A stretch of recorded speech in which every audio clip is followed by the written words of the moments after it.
What's going on, guys? JSGC here, and we are here for the preview for the West Ham away match. It's nice to be back after the international break, knowing now we have got 4 months of football with Manchester City.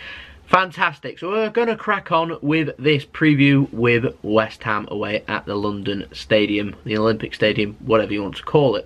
We're facing Manuel Pellegrini for the first time, former Manchester City manager before Pep Guardiola came to Manchester City. It's nice to see a familiar man back and facing us too. It's going to be a difficult away game. It's always difficult when you're going up against West Ham away, no matter who's in charge. We're going up against a team that will like to play the ball. We know what Pellegrini's like. He likes to play the ball, like to get forward, like to attack, like to score goals. So I imagine West Ham will be doing the same thing. They got off to a little tricky start at the start of the season. However, they seem to be picking things up again. They're starting to regain a little bit of form and momentum. They're up to 13th in the league after lingering down near the relegation zone.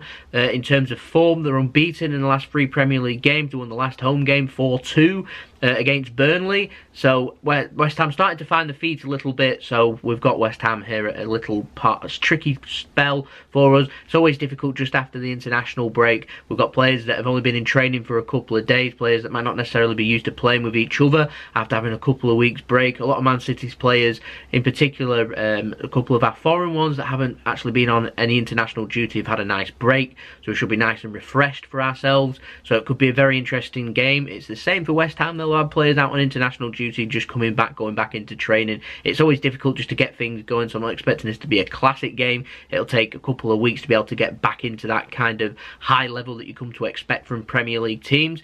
For West Ham, they've got Andy Carroll back, they've got Jack Wilshere back, so there's a couple of problems there if they end up playing. Jack Wilshere, obviously a very good player in midfield and being able to pass and break up play and slow play down. And Andy Carroll, obviously, with his aerial threat compared to Manchester City's defenders and making things happen. I'm not too sure if they're both going to start in this game. They've both just come back from long-term injury.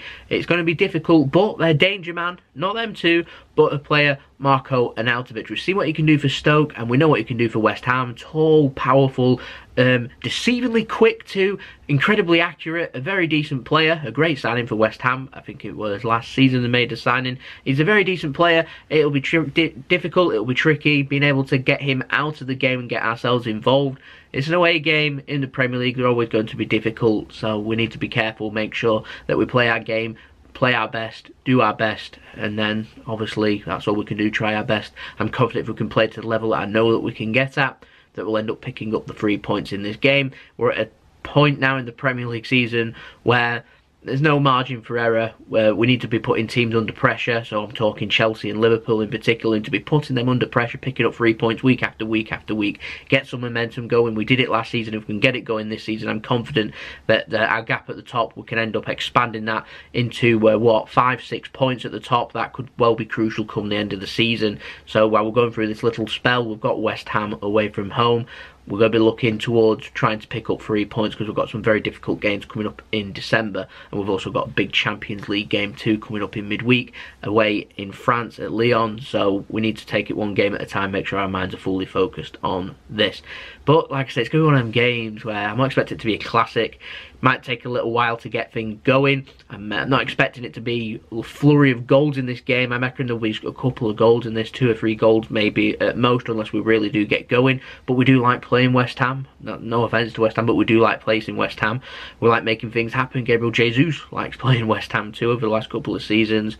West Ham won't care about that. West Ham will just want to pick up points, and they know that if they can pick up a point or even 3 points in this game, then they can build their season upon this and be able to go from, like I said, flirting with relegation towards breaking it up and heading up towards mid-table into the top half, which with the players that they've signed, the stadium that they've got, the manager that they've brought in, you'd be expecting that from West Ham eventually at some point this season too. So we need to be very careful in this game, make sure we play our football and play like I know that we can, and if we do that, a lot of teams will struggle to be able to contain us, and we have to maintain that high level that we've seen so many times throughout the last season and a bit. Score prediction for this game, like I said, it's so incredibly difficult. It wouldn't surprise me if it ended up finishing 1-0, 2-0, something like that, something very conservative in score. So I'm going to go for that. I'm going to go for 2-0 Manchester City. I'm confident that if we can get our game going and make things happen, play our game, be solid at the back, we don't concede that many goals, we can manage to null their attack and keep West Ham pinned. Like I said, Pellegrini likes playing football, he likes attacking, so he won't like being pinned and pressed in. I'm hoping that if we can get that done and we can turn our possession and turn our danger through press and everything like that and turn them into chances, and if we're clinical we can win this game. Team news for Manchester City. We've not had any team news yet. I've done this before. Pep's done his press conference, so we'll get some updates on some of the players. But Bernardo Silva played for Portugal in the first game of the international break. Second game though, however, he didn't. He was out injured with a strain, and I'm not too sure if he's going to play in this game or not. It doesn't look that serious an injury. I'm just wondering if he's going to be able to feature in this game or not. It's a big blow forward having De Bruyne out and having Bernardo Silva out at the same time. So if he can play, I imagine he will.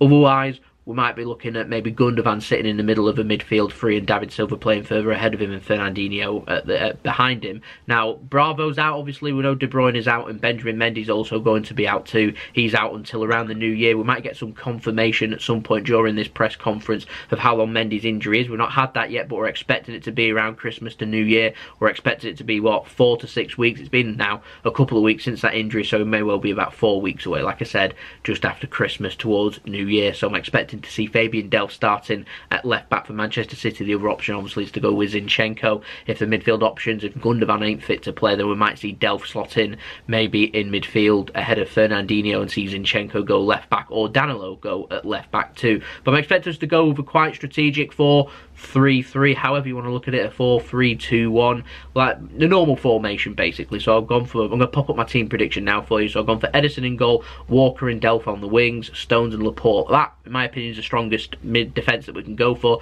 We've got Fernandinho sitting right in front of them. I've gone for Gundogan and David Silva. Like I said, if he can't play, maybe Delph might move further forward into midfield. We might see Zinchenko or Danilo go at left back. And I've gone for Raheem Sterling, Leroy Sané and Sergio Aguero on the basis of Riyad Mahrez has been on international duty for the last couple of weeks. And Leroy Sané obviously hasn't had as far to travel. Leroy Sané did well for Germany, scoring a goal, so did Riyad Mahrez, and Raheem Sterling always does well as well. But I've gone for them. No particular reason why. I wouldn't be surprised to see Riyad Mahrez start, if I'm honest, and see someone else rested. You never know. I got for Aguero up front. I was really torn between him and Jesus. I wouldn't be surprised to see Gabriel Jesus start. However, Sergio Aguero, I don't think he's been on international duty with Argentina, so I think that Sergio Aguero, because he's nice and fit, he's been playing, he's had a break for 2 weeks, he may well start in this game. We might see Jesus come on either as a substitute or Gabriel Jesus playing against Lyon. I'm almost certain that whoever starts up front for City in this game won't start against Lyon though, and I imagine we'll see some bits of change there. So yeah, I've gone for Aguero up front. Let me know in the comments though what you think this team prediction would be. Let me know your score prediction too. So there we go. That's been the preview for the West Ham away game. If you enjoyed the video, don't forget to leave a big thumbs up. That helps me out. That does. I know that you're enjoying the videos. Don't forget to subscribe, push notifications on. We're smashed past 1,750 subscribers. We're on the final straight towards 2k, so it'd be ace to hit that before the year's out. That's my aim. So if you could help me out, support me, help by subscribing, put your push notifications on, press the bell, be notified when I've uploaded so you know that I've uploaded. We're probably going to be uploading near enough daily videos with Manchester City now throughout the whole busy period now that we've got coming in end of November into December. So stay tuned for that one. Don't forget to check out my social media links, Twitter and Instagram, in description below if you want to go and follow me on that. Don't forget to check out my email too if you want to hit me up with any sponsorships for any videos or any business enquiries. And don't forget to go and check out my second channel, Jason Sidlow Travel Man. We'll be uploading on that soon actually, because I'm heading to Poland, so if you want to go and check them out, like and subscribe over there. Go and check out Mixid too, my partner channel, my brother. He's doing mixology drinks obviously, so you can go check him out, like and subscribe over there, like and subscribe over here too. Don't forget to share the video, help me grow, and I'll see you all again for the next Manchester City video, which will be up tomorrow night, which will be the analysis of this game. 3 PM kickoff GMT, so I'll see you then. So it's been JSGC. Hope you have a wonderful rest of your day. Enjoy your Friday, enjoy your weekend. Peace. Ciao for now.